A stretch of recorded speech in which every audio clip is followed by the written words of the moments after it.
ജീവിക്കുക, ജീവിക്കാൻ അനുവദിക്കുക, ലീവ് ആൻഡ് ലെറ്റ് ലീവ് എന്നതാണ് ജൈവകൃഷിയുടെ അടിസ്ഥാന പ്രമാണങ്ങളിൽ ഒന്ന്. 1950കളിൽ ഇന്ത്യയിലുണ്ടായ ഹരിത വിപ്ലവത്തെ തുടർന്ന് വളരെയധികം ഗുണഫലങ്ങൾ രാജ്യത്തിനുണ്ടായി. നമ്മുടെ കാർഷിക ഉൽപ്പാദനം കുത്തനെ ഉയർന്നു, ഭക്ഷ്യസുരക്ഷ നേടാനായി. ഇതെല്ലാം ഉണ്ടെങ്കിലും പല ദോഷഫലങ്ങളും അതിനുണ്ടായി.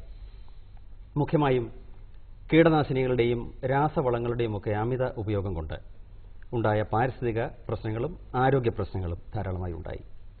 ഇതിനൊരു പരിഹാരം എന്ന നിലയിലാണ് നമ്മുടെ സർക്കാർ 2010 ജൈവകൃഷിക്ക് ഒരു നയം പ്രഖ്യാപിച്ചത്. ഇന്ന് കേരളം ഈ രംഗത്ത് വളരെയധികം കാര്യങ്ങൾ നേടാൻ സാധിക്കുന്ന ഒരു സംസ്ഥാനമാണ്. കേരളത്തിന് തനതായ ഒരു ജൈവ കാർഷിക പാരമ്പര്യമുണ്ട്. 1984 ജാപ്പനീസ് ശാസ്ത്രജ്ഞനായ മസനോബു ഫുക്കുവോക്ക എഴുതിയ ഒറ്റ വൈക്കോൽ വിപ്ലവം, സിംഗിൾ സ്ട്രോ റവല്യൂഷൻ എന്ന പുസ്തകം പിറ്റേ വർഷം തന്നെ 85 തന്നെ മലയാളത്തിലേക്ക് പരിഭാഷപ്പെടുത്തുകയും ഇതിന് ധാരാളം വായനക്കാർ ഇന്നും സജീവമായി ചർച്ച ചെയ്യപ്പെടുന്ന ഒരു പുസ്തകമാണ് കേരളത്തിൽ ഒറ്റ വൈക്കോൽ വിപ്ലവം. ഇത് കണക്കിലെടുക്കുകയാണെങ്കിൽ കേരളത്തിന് ഈ രംഗത്ത് ധാരാളം വാഗ്ദാനങ്ങളുണ്ട്. ഇന്ന് കേരളത്തിലെ ജൈവ കൃഷി രംഗത്തെ സാധ്യതകളെപ്പറ്റി സംസാരിക്കാൻ നമ്മോടൊപ്പമുള്ളത് കേരളത്തിലെ കാർഷിക ഡയറക്ടറാണ്, അഗ്രികൾച്ചർ ഡയറക്ടറായ ശ്രീ ആർ അജയ് കുമാറാണ്. അദ്ദേഹത്തെ നമുക്ക് ഈ പരിപാടിയിലേക്ക് സ്വാഗതം ചെയ്യാം. അജിത് കുമാർ, സ്വാഗതം ശ്രീ അജിത് കുമാർ. നമ്മൾ ധാരാളമായിട്ട് ഇപ്പോൾ ജൈവ കൃഷിയെപ്പറ്റി കേൾക്കുന്നു. ജൈവകൃഷിക്ക് കേരള സർക്കാർ ഒരു നയരേഖ ഉണ്ടാക്കിയിരിക്കുന്നു. 2010 അത് പുറത്തു വന്നത്. ആരാണ് ഒരു ജൈവ കർഷകൻ? ഒരു ജൈവ കർഷകന്റെ നിർവചനം എന്താണ്? ഒരു ജൈവ കർഷകൻ നമ്മൾ നിർവചിക്കുകയാണെങ്കിൽ പ്രകൃതിയോട് ഇണങ്ങി കൃഷി ചെയ്യുന്ന, രാസപദാർത്ഥങ്ങൾ ഉപയോഗിക്കാത്ത, മണ്ണ് ജലസംരക്ഷണ മാർഗങ്ങൾ അവലംബിക്കുന്ന സംയോജിത കൃഷി, ഒരു ഇൻ്റഗ്രേറ്റഡ് ഫാമിംഗ് നടത്തുന്ന ഒരു കർഷകനെയാണ് ഒരു ജൈവ കർഷകൻ എന്ന് നമ്മൾ വിളിക്കുന്നത്. ഒരു നിർവചനം എന്നുള്ള രീതിയിൽ ഒരു ജൈവ കർഷകനായി കടന്നു വരാൻ വേണ്ട യോഗ്യതകൾ എന്തൊക്കെയാണ്? ഒരു സർട്ടിഫിക്കേഷൻ പ്രോസസ്സിലുണ്ടെന്ന് മനസ്സിലാവുന്നു. ഒരു സർട്ടിഫിക്കേഷൻ ഉണ്ടല്ലോ, ജൈവകൃഷി സർട്ടിഫിക്കേഷൻ രജിസ്ട്രേഷൻ ഉണ്ട്. എന്താണ് അതിന്റെ മാനദണ്ഡങ്ങൾ? ജൈവകൃഷി സർട്ടിഫിക്കേഷൻ എന്ന് പറയുന്നത്, അതിന് സർട്ടിഫിക്കേഷൻ ഏജൻസികൾ അവർ നിരന്തരമായി ഈ പരിശോധന നടത്തി ഈ ജൈവകൃഷിയിൽ അവലംബിച്ചു എന്ന് അവർക്ക് ബോധ്യം വരുമ്പോൾ നൽകുന്ന ഒരു സർട്ടിഫിക്കറ്റാണ് ജൈവ സർട്ടിഫിക്കേഷൻ. അങ്ങനെ ജൈവ സർട്ടിഫിക്കേഷനുള്ള കർഷകനെ നമുക്ക് അവരുടെ പ്രൊഡ്യൂസിന്, പ്രത്യേകിച്ചും ജൈവ സർട്ടിഫിക്കേഷൻ പുറത്തുള്ള രാജ്യങ്ങളുടെ ആവശ്യങ്ങൾക്കനുസരിച്ചിട്ടുള്ള സർട്ടിഫിക്കേഷനാണ് ഇപ്പോൾ നിലവിലുള്ളത്. അത്തരം ഉൽപ്പന്നങ്ങൾ, പ്രധാനമായും സ്പൈസസ് മുതലായ ഉൽപ്പന്നങ്ങൾ മറ്റു രാജ്യങ്ങൾക്ക് കടത്തി അയക്കാനാണ് നമ്മളിപ്പോൾ ഈ സർട്ടിഫിക്കേഷൻ പ്രധാനമായും അവലംബിച്ചിരിക്കുന്നത്.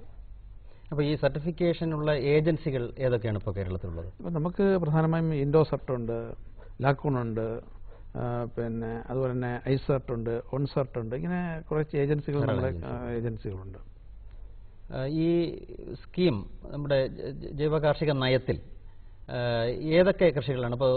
ഇപ്പോൾ പ്ലാന്റേഷൻ ക്രോപ്സിനെ പറ്റിയാണ് പറഞ്ഞത്. അതായത് എക്സ്പോർട്ടിന് സാധ്യതയുള്ള, വിദേശത്തേക്ക് കയറ്റി അയക്കാൻ സാധ്യതയുള്ള ഉൽപ്പന്നങ്ങൾക്ക് സർട്ടിഫിക്കേഷൻ നൽകുന്നു. ഒരു ഭക്ഷ്യമേഖലയിലേക്ക് ഈ പദ്ധതി കടന്നു വരുന്നുണ്ടോ? തീർച്ചയായും നമ്മുടെ ലക്ഷ്യം അതാണ്. കാരണം ഈ സ്പൈസസ് അതുപോലുള്ള ഉൽപ്പന്നങ്ങൾ പ്രധാനമായും മറ്റ് രാജ്യങ്ങളിലേക്കാണ് കടത്തിയിടുന്നത്. എന്നാൽ നമ്മുടെ രാജ്യത്തിലെ നമ്മുടെ ആൾക്കാർക്ക് ഭക്ഷിക്കുവാനായിട്ട് ഇത്തരം സർട്ടിഫിക്കറ്റിൻ്റെ ആവശ്യമില്ല. ഒരു ഭക്ഷ്യയോഗ്യമായ അല്ലെങ്കിൽ ഒരു സേഫ് ടു ഈറ്റ് ആയിട്ടുള്ള ഭക്ഷണം കിട്ടുകയാണെങ്കിൽ മാത്രമാണ് നമുക്കത് ഉപയോഗിക്കപ്പെടുന്നത്. പ്രത്യേകിച്ച് നമ്മളതുകൊണ്ട് കോൺസെൻട്രേറ്റ് ചെയ്തിരിക്കുന്നത് പച്ചക്കറിയിലും പഴങ്ങളിലുമാണ്. അതാണ് നമ്മൾ കൂടുതൽ ഉപയോഗിക്കുന്നതും മറ്റു സംസ്ഥാനങ്ങളിൽ നിന്നും നമ്മൾ കൊണ്ടുവരുന്നതും. അപ്പോൾ അത്തരം ഭക്ഷ്യ പദാർത്ഥങ്ങൾക്ക് ഒരു സർട്ടിഫിക്കേഷൻ്റെ കാര്യത്തിലാണ് നമ്മൾ കൂടുതൽ ഊന്നൽ നൽകി അതിന് ഈ നേരത്തെ പറഞ്ഞിട്ടുള്ള സർട്ടിഫിക്കേഷൻ പകരം PGS എന്ന് പറഞ്ഞ സർട്ടിഫിക്കറ്റ് ഉണ്ട്, പാർട്ടിസിപ്പേറ്ററി ഗ്യാരണ്ടി സിസ്റ്റം. ആ സിസ്റ്റം അവലംബിക്കുകയാണെങ്കിൽ നമുക്കത് നമ്മുടെ ആൾക്കാർക്ക് ഭക്ഷ്യയോഗ്യമായ പദാർത്ഥമായി ലഭിക്കുവാൻ സാധിക്കുന്നതാണ്. പിന്നെ പരമ്പരാഗതമായ കൃഷി സമ്പ്രദായങ്ങൾ കൂടുതൽ ഇൻപുട്സ് ഉപയോഗിച്ചുകൊണ്ട് രാസവളങ്ങളും കീടനാശിനികളും ഒക്കെ ഉപയോഗിച്ചുകൊണ്ടുള്ള ഒരു സംസ്കാരമാണ് ഇപ്പോൾ നമുക്ക് നിലവിലുള്ളത്. ഇതിൽ നിന്ന് മാറി ഒരു ജൈവ സംസ്കാരത്തിലേക്ക് മാറുമ്പോൾ ഈ ഈൽഡ് ഉൽപാദനത്തിൻ്റെ അളവ് കുറയുകയില്ലേ? അപ്പോൾ കർഷകന് ആദ്യം ഒരു ആഘാതം അനുഭവപ്പെടാൻ സാധ്യതയില്ലേ? ഇത് തീർച്ചയായും ഒരു തെറ്റിദ്ധാരണയാണ് വസ്തുത. കാരണം നമ്മളൊരിക്കലും ഒരു മണ്ണിൻ്റെ ആരോഗ്യമാണ് ഈ ചെടിയുടെ ആരോഗ്യം. ആ മണ്ണ് പരിശോധനയുടെ അടിസ്ഥാനത്തിൽ ആവശ്യമായ മൂലകങ്ങൾ ഏതെന്ന് പറഞ്ഞു കഴിഞ്ഞാൽ അത് ജൈവ രീതിയിൽ നൽകാൻ ഇന്ന് ആവശ്യമായ പദാർത്ഥങ്ങൾ നമുക്കിന്നുണ്ട്. അപ്പോൾ അതുകൊണ്ട് മണ്ണിൻ്റെ ആരോഗ്യത്തിനെ നിലനിർത്തിക്കൊണ്ടുള്ള കൃഷി രീതിയിൽ ഒരിക്കലും വിളവ് കുറയുന്നില്ല, വിളവ് ഒരിക്കലും കുറയുന്നില്ല, വിളവ് കൂടുകയാണ് ചെയ്യുന്നത്. പ്രത്യേകിച്ചും ഇന്നിപ്പോൾ രാസവളങ്ങൾക്ക് നേരത്തെ ഉണ്ടായിരുന്ന ഒരു റെസ്പോൺസ് ഇപ്പോൾ ഇല്ല. കാരണം അതിൻ്റെ പാരമ്പര്യത്തിൽ എത്തിയിരിക്കുകയാണ്. മാത്രമല്ല ആ മണ്ണ് നശിച്ചു. മണ്ണിനകത്ത് തന്നെ ഇഷ്ടംപോലെ ന്യൂട്രിയൻസുകളുണ്ട്, അല്ലെങ്കിൽ ആവശ്യമായ മൂലകങ്ങളുണ്ട്. ആ മൂലകങ്ങൾ ലഭ്യമാക്കുവാൻ മണ്ണിൻ്റെ ആരോഗ്യത്തിന് ഫലപ്രദമായ പ്രവർത്തനങ്ങൾ കാഴ്ചവെക്കുകയാണ്, അല്ലെങ്കിൽ പ്രവർത്തന രീതികൾ അവലംബിക്കുകയാണ് ഇതിനകത്ത് ഉത്തമമായ ഒരു കൃഷി രീതി. അപ്പോൾ ഇതിലേക്ക് ധാരാളം ആൾക്കാർ കടന്നു വരുന്നുണ്ട്. ഇപ്പോൾ ധാരാളം ആൾക്കാർ കടന്നു വരുന്നുണ്ട്. നമ്മുടെ ഈ ദേശീയ തലത്തിലൊരു നയം, ജൈവ കൃഷി നയം ഉണ്ടായി, തുടർന്ന് സംസ്ഥാന തലത്തിലും ഉണ്ടായി. ഇതിന്റെ ഒരു ചെറിയൊരു ചരിത്രം നമുക്കൊന്ന് പരിശോധിക്കാമോ? വളരെ സംക്ഷിപ്തമായി. ഈ നമുക്ക് നേരത്തെ ഒരു 1950കളിൽ ഉൽപാദനവും നമുക്ക് നമ്മുടെ ജനങ്ങളുടെ പരുപ്പത്തിനനുസരിച്ച് ഉൽപാദനം ഉണ്ടായിരുന്നില്ല. അപ്പോൾ തീർച്ചയായും രാസവളങ്ങൾക്ക് റെസ്പോൺസ് നൽകുന്ന വെറൈറ്റീസ് അല്ലെങ്കിൽ ഇനങ്ങൾ അന്ന് ബ്രീഡ് ചെയ്യാൻ സാധിച്ചു.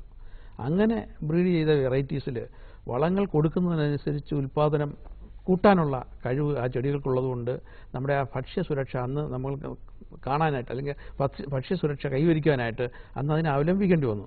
പക്ഷേ പിൽക്കാലത്ത് ഈ രാസവളങ്ങൾ കൂടുതൽ ഉപയോഗിച്ചതുകൊണ്ട് ചെടി കൂടുതൽ സക്കുലൻ്റായി, അങ്ങനെ കൂടുതൽ പെസ്റ്റ് വന്നു, കൂടുതൽ ഡിസീസ് വന്നു. അപ്പോൾ അവയെ മാറ്റാനായിട്ട് പെസ്റ്റിസൈഡ് അടിക്കേണ്ടി വന്നു, മറ്റ് രാസപദാർത്ഥങ്ങൾ ഉപയോഗിക്കേണ്ടി വന്നു.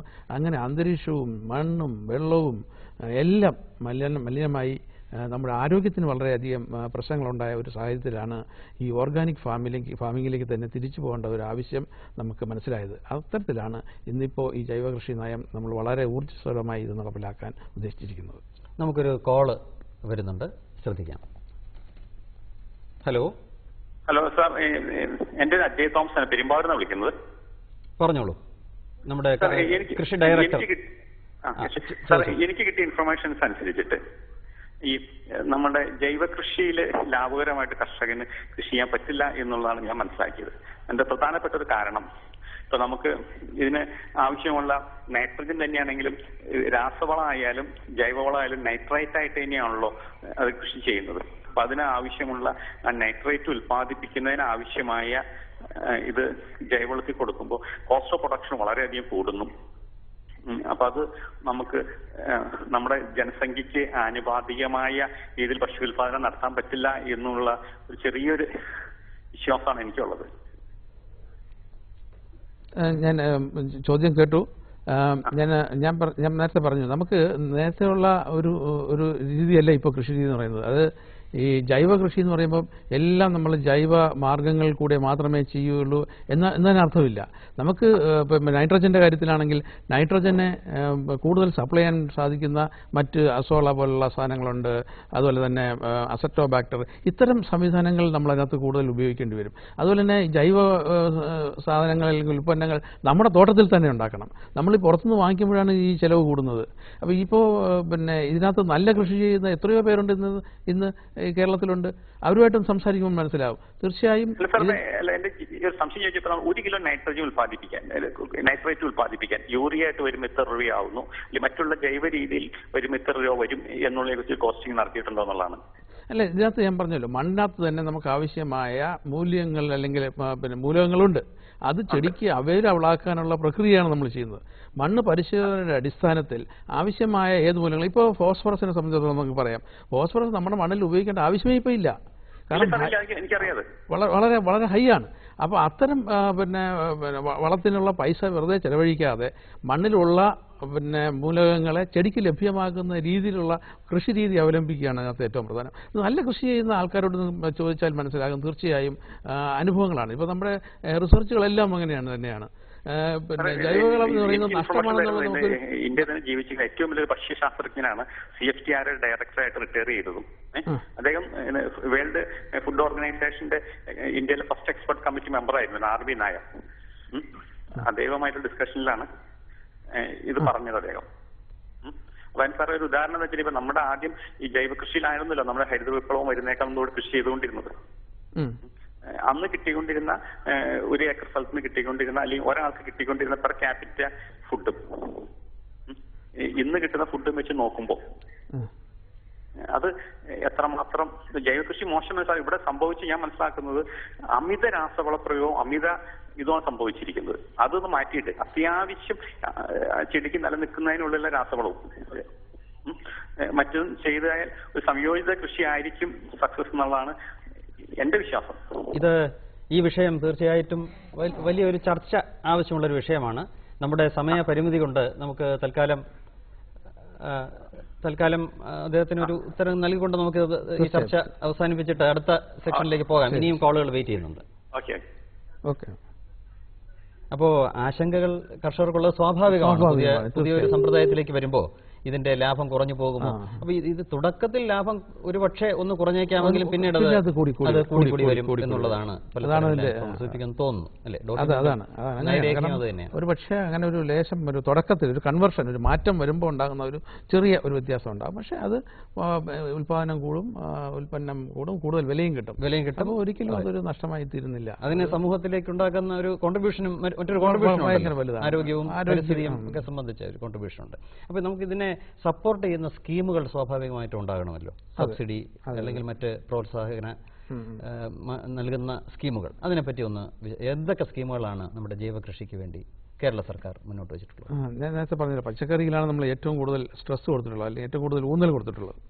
അതുകൊണ്ട് തന്നെ നമ്മൾ മുഴുവൻ 50 ലക്ഷം വീടുകളിലും പച്ചക്കറി വിത്തുകൾ നൽകിക്കൊണ്ട് രാസപദാർത്ഥങ്ങൾ ഉപയോഗിക്കാതെ ജൈവ മാലിന്യങ്ങൾ മാത്രം ഉപയോഗിച്ചുകൊണ്ട് ജൈവപദാർത്ഥങ്ങൾ മാത്രം ഉപയോഗിച്ചുകൊണ്ട് കൃഷി ചെയ്യാനുള്ള ഒരു പ്രോത്സാഹനം ഫ്രീ ആയിട്ട് വിത്ത് 50 ലക്ഷം വീടുകളിൽ നമ്മൾ കൊടുക്കുകയുണ്ടായി. അതുപോലെ തന്നെ കൃഷി ചെയ്യുന്നതിന് തുടക്കത്തിൽ ഇതിൻ്റെ കൃഷി രീതിക്ക് തന്നെ ഒരു 10,000 രൂപ, ഒരു ഹെക്ടറിന് 10,000 രൂപയും അതിൻ്റെ സർട്ടിഫിക്കേഷന് വേണ്ടിയിട്ട് 10,000 രൂപയും 3 വർഷം എന്നുള്ള തോതിൽ ഫസ്റ്റ്, സെക്കൻഡ്, തേർഡ് 3 വർഷങ്ങളിലായി കർഷകന് നൽകി വരുന്നുണ്ട്. അത് കഴിഞ്ഞ കുറേ വർഷങ്ങളായി ഒരു കാർഷിക നയം അല്ലെങ്കിൽ ഒരു ജൈവ കൃഷി നയം പ്രഖ്യാപിച്ച ആ വർഷം മുതൽ നമ്മൾ തുടർച്ചയായി നൽകിക്കൊണ്ടിരിക്കുകയാണ്. അത് കൃഷി ചെയ്യുന്ന കർഷകന് അതിന് ഈ പറഞ്ഞ അവരെ പ്രോത്സാഹിപ്പിക്കുവാനും തുടക്കത്തിലുള്ള ഒരു ചെറിയ നഷ്ടം മാറ്റുവാനാണ് ഇത്തരം ഒരു ആനുകൂല്യം നമ്മൾ നിലവിലുള്ളത്. നമുക്കൊരു കോൾ വെയിറ്റ് ചെയ്യുകയാണ്. അപ്പോൾ അത് കഴിഞ്ഞിട്ട് നമുക്ക് ഈ സാർ പറഞ്ഞു വന്നത് കണ്ടിന്യൂ ചെയ്യാം. ഹലോ ഹലോ കേൾക്കുന്നില്ലേ? പറഞ്ഞോളൂ സാർ. എനിക്ക് ചോദിക്കാനുള്ളത്, നമ്മളിപ്പോ ഈ മറ്റേ രാസവളത്തിൽ നിന്ന് മാറിയിട്ട് ഇപ്പൊ ജൈവ കൃഷിയിലേക്ക് നീങ്ങിക്കൊണ്ടിരിക്കുകയാണ്. അപ്പൊ നമ്മളിപ്പോ എനിക്ക് ഉള്ളത് കുറച്ച് റബ്ബറുണ്ട്, അങ്ങനെയുള്ള സാധനങ്ങളൊക്കെ ഉണ്ട്. അപ്പൊ ഈ റബ്ബറിന് ഇപ്പൊ ഈ ജൈവവളം ചെയ്യാണ് ചിലർക്ക് എന്ത് ചെയ്യണം എന്നുള്ളതൊക്കെ അതിപ്പോ എങ്ങനെ നമ്മള് ഈ മണ്ണ് പരിശോധിച്ച് അവര് പറഞ്ഞു തരുമോ ഇന്ന വളം ചെയ്യണം എന്നുള്ളത്? ചോദ്യം കൃത്യം മനസ്സിലായില്ല. അതെ അതെ, അതായത് നമ്മളിപ്പോ ഈ രാസവളം, യൂറിയ, പാറ്റംപോസ് അങ്ങനെയുള്ള സാധനങ്ങളൊക്കെ ഉപയോഗിച്ച് വന്നിരുന്നല്ലോ. ഈ പറയുന്ന വളങ്ങൾ ഉപയോഗിക്കുന്ന സ്ഥാനത്തേക്ക് ജൈവവളങ്ങൾ കിട്ടുമോ എന്നുള്ളതാണ് എന്റെ ചോദ്യം. രാസവളങ്ങൾക്ക് തത്തുല്യമായ തീർച്ചയായും അതാണ് ഞാൻ നേരത്തെ പറഞ്ഞത് തന്നെയാണ്. നമ്മുടെ മണ്ണിൽ തന്നെ ആവശ്യമായ ഈ മൂലകങ്ങളെല്ലാം ഉണ്ട്. അവ ലഭ്യമാക്കുക വേണ്ടു. ആ ലഭ്യമാക്കുന്ന പ്രക്രിയയാണ്. അങ്ങനെയാണെന്നുണ്ടെങ്കിൽ നമ്മളിപ്പോ നമ്മുടെ മണ്ണ് പരിശോധിച്ച് അതിൽ ഏത് വളം ചേർക്കണം, അത് അവര് അപ്പൊ അവിടുന്ന് നമ്മൾ കൃഷി വകുപ്പിൽ നിന്ന് അവര് പറഞ്ഞു തരുമോ നമുക്ക് ജൈവവളം ഇന്നത് ചേർക്കണം എന്നുള്ളത്? അതാണ് അറിയുന്നത്. ജൈവവളങ്ങൾ ഇന്ന് ആവശ്യം, അതാണ് പറയുന്നത്, നമ്മൾ ജൈവവളം പുറത്തുനിന്ന് വാങ്ങിക്കുകയല്ല വേണ്ടത്, നമ്മുടെ തോട്ടത്തിൽ തന്നെ ഉണ്ടാക്കുകയാണ് വേണ്ടത്. ഇപ്പൊ വെർമി കമ്പോസ്റ്റ് ആയിരുന്നാലും കാലിവളമായിരുന്നാലും കമ്പോസ്റ്റ് ആയിരുന്നാലും ഇതെല്ലാം. അങ്ങനെ ആണെന്നുണ്ടെങ്കിൽ സാർ നമ്മൾ ഒരു യൂറിയന്റെ സ്ഥാനത്തേക്ക് എന്ത് ജൈവവളം എങ്ങനെ ഉണ്ടാക്കാം നമ്മുടെ തോട്ടത്തിൽ എന്നുള്ളത് അവര് നമുക്ക് ക്ലാസ് എടുത്ത് തരുമോ എന്നുള്ളതാണ്. ഇപ്പം ഇപ്പൊ ഈ പറഞ്ഞ കാലിവളങ്ങളിലെല്ലാം തന്നെ, കാലിവളങ്ങളിലും ജൈവവളങ്ങളിലും പിന്നെ നമ്മുടെ കമ്പോസ്റ്റിലും എല്ലാം നൈട്രജൻ, ഫോസ്ഫറസും പൊട്ടാസ്യം എല്ലാം ഉണ്ട്. ഇതിന് പുറമെ ഇപ്പോ നമുക്ക് മണ്ണിലുള്ള പിന്നെ ഈ മൂലകങ്ങൾ ചെടിക്ക് ആവശ്യമാക്കുന്ന പ്രവർത്തനമാണ് മണ്ണിൽ നടത്തേണ്ടത്. അതിനാണ് ഈ ജൈവവളങ്ങളും മറ്റുമൊക്കെ കൂടുതൽ കൊടുക്കേണ്ടത്. അപ്പോൾ ചോദ്യത്തിന് ഉത്തരം ലഭിച്ചു കാണുമെന്ന് വിശ്വസിക്കുന്നു. അപ്പോൾ നമ്മൾ പറഞ്ഞു വന്നത് സ്കീംസിനെ പറ്റിയാണ് പറഞ്ഞു വന്നത്. അപ്പോൾ ഈ തുടക്കത്തിലുള്ള ഒരു ആഘാതം, അതെ, അതിനാണ് നമ്മൾ ഈ സർട്ടിഫിക്കേഷനും അതുപോലെ കൃഷിക്കും സബ്സിഡി കൊടുക്കുന്നുണ്ട്. പിന്നെ പച്ചക്കറിയിൽ നമ്മൾ നേരത്തെ പറഞ്ഞ പോലെ പച്ചക്കറി ക്ലസ്റ്റർ രീതിയിൽ ചെയ്യുന്ന കർഷകർക്ക് ഇതിലേക്ക് വരാനായിട്ട് ഒരു പ്രോത്സാഹനം എന്നുള്ള നിലയിൽ ജൈവ കൃഷിയിലേക്ക് വരുന്ന കർഷകർക്ക് 25% അവരുടെ പിന്നെ സബ്സിഡി 25%, 15,000 രൂപയാണ് നമ്മളൊരു ഒരു ക്ലസ്റ്റർ, ഒരു ഹെക്ടറിന് നമ്മൾ കൊടുക്കുന്നത്. ആ 15,000 രൂപയിൽ 25% നമ്മൾ പ്രത്യേകിച്ച് നിഷ്കർഷിച്ചിരിക്കുന്നത് ഇത്തരം bio control agents, bio fertiliser മുതലായൊക്കെ ഉപയോഗിക്കാൻ വേണ്ടിയിട്ടാണ്. അപ്പോൾ അത്തരത്തിൽ കൃഷിയെ പ്രോത്സാഹിപ്പിക്കുവാനുള്ള, ജൈവ കൃഷിയിലേക്ക് കർഷകരെ കൊണ്ടുപോകാനുള്ള പ്രോത്സാഹനങ്ങളാണ് ഇപ്പോൾ കൃഷി വകുപ്പ് വഴി നടപ്പിലാക്കി വരുന്നത്. ഈ ഉൽപ്പന്നങ്ങൾ വിറ്റഴിക്കുന്നതിനുള്ള ജൈവ ഉൽപ്പന്നങ്ങൾക്ക് ഒരു പ്രത്യേക മാർക്കറ്റ് സ്വാഭാവികമായും ഉണ്ടാകേണ്ടതാണ്, വിലയും കൂടുതൽ വരേണ്ടതാണ്. അതിനുള്ളൊരു മാർക്കറ്റിംഗ് സംവിധാനത്തെ പറ്റി ഗവൺമെന്റ് ആലോചിക്കുന്നുണ്ട്? തീർച്ചയായും ആലോചിക്കുന്നത് മാത്രമല്ല, നമ്മൾ സേഫ് ടു ഈറ്റ് എന്നുള്ള ഒരു പ്രോഗ്രാം ഇപ്പോൾ നടപ്പിലാക്കിക്കൊണ്ടിരിക്കുകയാണ്. അതിനകത്ത് കർഷകരെ രജിസ്റ്റർ ചെയ്ത് അവരുടെ തോട്ടത്തിൽ പോയി അവരുടെ പ്രൊഡ്യൂസ് അല്ലെങ്കിൽ ഉൽപ്പന്നങ്ങൾ എടുത്തുകൊണ്ട് പോയി ടെസ്റ്റ് ചെയ്ത് റെസിഡ്യുവൽ അനാലിസിസ് നടത്തി അതിനകത്ത് പിന്നെ ലെവൽ വെച്ചിട്ട് നല്ല യോഗ്യമാണെങ്കിൽ അവ സേഫ്റ്റി ഈറ്റ് എന്നുള്ള ലേബലിൽ നമ്മളിന്ന് വിൽക്കുന്നുണ്ട്.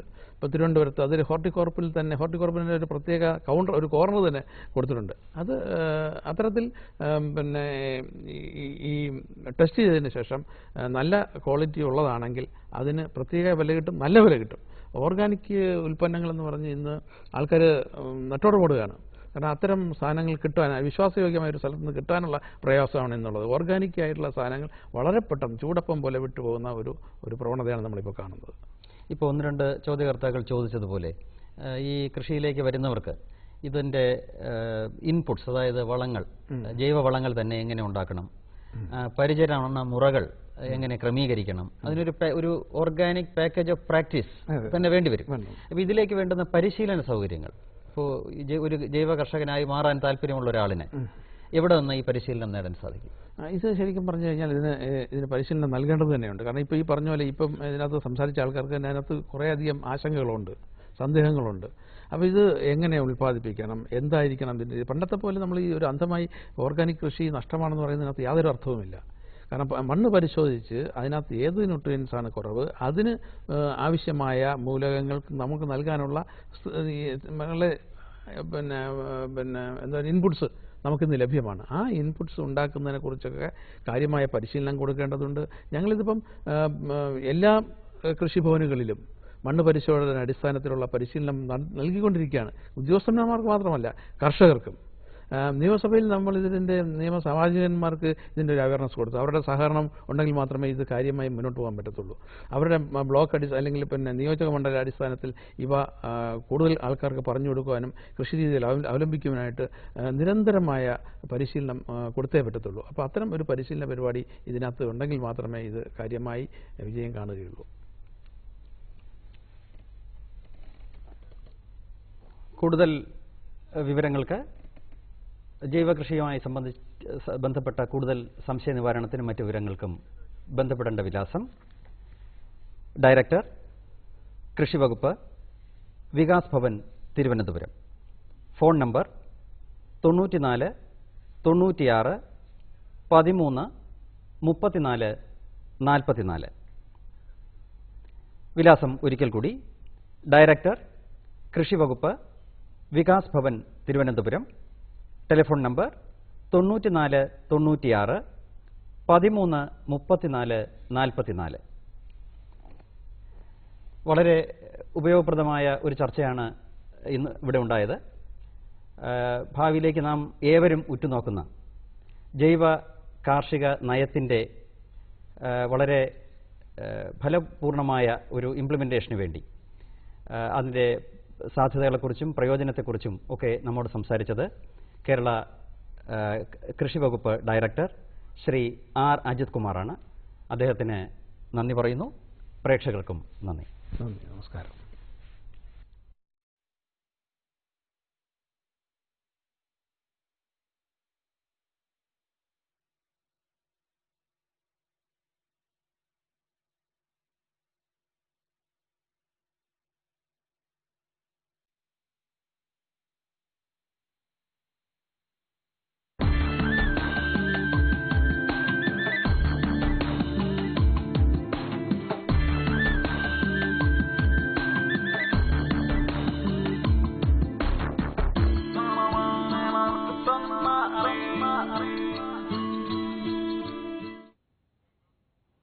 നമസ്കാരം.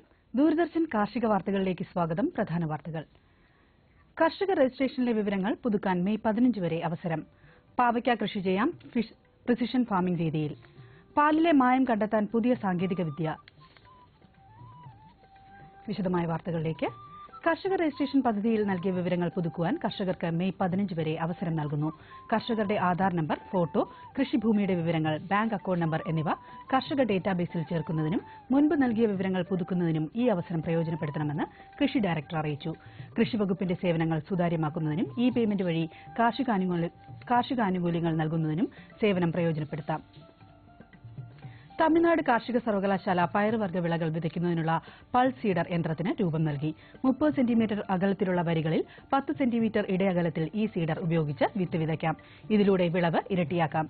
കൂടുതൽ വിവരങ്ങൾക്ക് 0422 661 1210. എറണാകുളം കൃഷി വിജ്ഞാന കേന്ദ്രം രാസകീടനാശിനികൾ ഒഴിവാക്കി പ്രിസിഷൻ ഫാമിംഗ് രീതിയിൽ പാവയ്ക്ക കൃഷി ചെയ്യുന്നതിനുള്ള മൊഡ്യൂളിന് രൂപം നൽകി. ഫെർട്ടിഗേഷൻ, ഫെറമോൺ കെണി, മഞ്ഞക്കെണി, വേപ്പെണ്ണ തുടങ്ങിയവ സംയോജിതമായി ഉപയോഗിക്കുന്ന രീതിയാണിത്. അധിക വിവരങ്ങൾക്ക് 9746 469404 എന്ന നമ്പറിൽ ബന്ധപ്പെടുക. വിതുര ജേഴ്സി ഫാമിൽ 3 മാസത്തിന് താഴെ പ്രായമുള്ള ആട്ടിൻകുട്ടികളും കാളക്കുട്ടികളും വിൽപ്പനയ്ക്ക് തയ്യാറായിട്ടുണ്ട്. താൽപര്യമുള്ളവർ മുൻകൂട്ടി പേര് രജിസ്റ്റർ ചെയ്യണമെന്ന് ജേഴ്സി ഫാം ഡെപ്യൂട്ടി ഡയറക്ടർ അറിയിച്ചു. പാലിൽ മായം ചേർക്കാൻ ഉപയോഗിക്കുന്ന ഡിറ്റർജന്റിന്റെ അംശം കണ്ടെത്താനുള്ള സാങ്കേതിക വിദ്യയ്ക്ക് ഇന്ത്യൻ കാർഷിക ഗവേഷണ കൌൺസിൽ രൂപം നൽകി. 100 മില്ലിലിറ്റർ പാലിൽ 20 മില്ലിഗ്രാം ഡിറ്റർജന്റിന്റെ അംശമുണ്ടെങ്കിൽ ഈ ടെസ്റ്റ് ഉപയോഗിച്ച് കണ്ടെത്താം. മലപ്പുറം കൃഷി വിജ്ഞാന കേന്ദ്രത്തിൽ rhizobium, azospirillum, mycorrhiza, biopotash, phosphorus solubilising bacteria എന്നീ ജീവാണുവളങ്ങൾ ലഭ്യമാണ്. വിശദവിവരങ്ങൾക്ക് 0494 268 7640. തിരുവനന്തപുരം ജില്ലയിലെ ആറ്റിങ്ങൽ മൃഗാശുപത്രിയിൽ എല്ലാ ശനിയാഴ്ചകളിലും രാവിലെ 9 മണി മുതൽ 11 മണി വരെ കോഴി വസന്തയ്ക്കെതിരായുള്ള പ്രതിരോധ കുത്തിവയ്പുണ്ടായിരിക്കും. 6 ആഴ്ചയ്ക്ക് മുകളിൽ പ്രായമുള്ള കോഴികളെയാണ് കുത്തിവയ്പ്പിന് വിധേയമാക്കുന്നത്. വിശദവിവരങ്ങൾക്ക് ആറ്റിങ്ങൽ മൃഗാശുപത്രിയുമായി ബന്ധപ്പെടാം. ഇനി കമ്പോള നിലവാരം. വെളിച്ചെണ്ണ കൊച്ചി 13,600 രൂപ, കോഴിക്കോട് 14,400 രൂപ, തൃശൂർ 13,500 രൂപ, കൊപ്ര കൊച്ചി 9205 രൂപ, കോഴിക്കോട് 9150 രൂപ, തൃശൂർ 9165 രൂപ, കുരുമുളക് അൺഗാർബിൾഡ് 57500 രൂപ, കുരുമുളക് ഗാർബിൾഡ് 60500 രൂപ, ചുക്ക് മീഡിയം 21750 രൂപ, ചുക്ക് ബെസ്റ്റ് 23750 രൂപ, മഞ്ഞൾ സേലം 8600 രൂപ, മഞ്ഞൾ ഈറോഡ് 8900 രൂപ, അടയ്ക്ക പുതിയത് 21000-നും 25000-നും മധ്യേ. കൊച്ചി റബ്ബർ RSS 5ാം ഗ്രേഡ് 12100 രൂപ, റബ്ബർ RSS 4ാം ഗ്രേഡ് 12400 രൂപ, കോട്ടയം റബ്ബർ RSS 5ാം ഗ്രേഡ് 12100 രൂപ, റബ്ബർ RSS 4ാം ഗ്രേഡ് 12500 രൂപ. കമ്പോള നിലവാരം കൊച്ചിയിൽ വെളിച്ചെണ്ണ 13600 രൂപ, കൊപ്ര 9205 രൂപ, പിണ്ണാക്ക് എക്സ്പെല്ലർ 2500 രൂപ, പിണ്ണാക്ക് റോട്ടറി 2900 രൂപ, കുരുമുളക് അൺഗാർബിൾഡ് 57500 രൂപ, കുരുമുളക് ഗാർബിൾഡ് 60500 രൂപ, ചുക്ക് മീഡിയം 21750 രൂപ, ചുക്ക് ബെസ്റ്റ് 23750 രൂപ, മഞ്ഞൾ നാടൻ 9900 രൂപ, അടയ്ക്ക പുതിയത് 21000-നും 25000-നും മധ്യേ, ജാതിക്ക തൊണ്ടൻ കിലോഗ്രാമിന് 270-നും 280-നും മധ്യേ, ജാതിക്ക തൊണ്ടില്ലാത്തത് 480-നും 550-നും മധ്യേ, ജാതിപത്രി 800-നും 900-നും മധ്യേ, ഗ്രാമ്പു 825 രൂപ. റബ്ബർ RSS 5ാം ഗ്രേഡ് 12100 രൂപ, റബ്ബർ RSS 4ാം ഗ്രേഡ് 12400 രൂപ, ഒട്ടുപാൽ 8400, ലാറ്റക്സ് 9000 രൂപ. കമ്പോള അവലോകനം.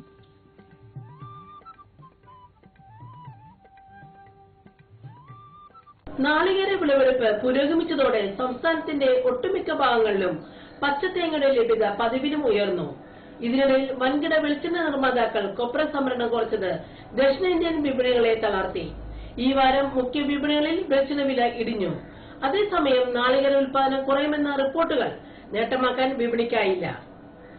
കയറ്റുമതിക്കാരുടെ പ്രതീക്ഷയ്ക്കൊത്ത് കുരുമുളകിന് വിദേശ ഓർഡറുകൾ എത്താഞ്ഞതുമൂലം വാരത്തിന്റെ രണ്ടാം പകുതിയിൽ 1000 രൂപ കുറഞ്ഞത് സ്റ്റോക്കിസ്റ്റുകളിൽ സമ്മർദ്ദമുളവാക്കി. കൂർഗിലെ വൻകിട തോട്ടങ്ങളിൽ നിന്നുള്ള ചരക്കുവരവും ഉയർന്നു. ഇന്ന് നടന്ന ഏലക്ക ലേലത്തിൽ മികച്ച ഇനങ്ങൾ കിലോ 900 രൂപയിലും ശരാശരി ഇനങ്ങൾ 674 രൂപയിലും ലേലം കൊണ്ടു. റബ്ബർ ഇറക്കുമതി ഡ്യൂട്ടി വർദ്ധിപ്പിച്ചത് വാരത്തിന്റെ തുടക്കത്തിൽ ഷീറ്റ് വില ഉയർത്തി. എന്നാൽ ടയർ കമ്പനികളിൽ നിന്നുള്ള പിന്തുണ കുറഞ്ഞത് റബ്ബറിന്റെ കരുത്ത് ചോർത്തി. കാലാവസ്ഥ. കണ്ണൂർ കൂടിയ താപനില 34 ഡിഗ്രി സെൽഷ്യസ്, കുറഞ്ഞ താപനില 26 degree Celsius. Kozhikode 35.5, 26.4. Kochi 32.8, 25.8. Alappuzha 32.8, 26.8. Punalur 33.6, 24. Thiruvananthapuram 32.4, 25.7 degree Celsius. ഇതോടെ ഇന്നത്തെ കാർഷിക വാർത്തകൾ സമാപിക്കുന്നു. നമസ്കാരം.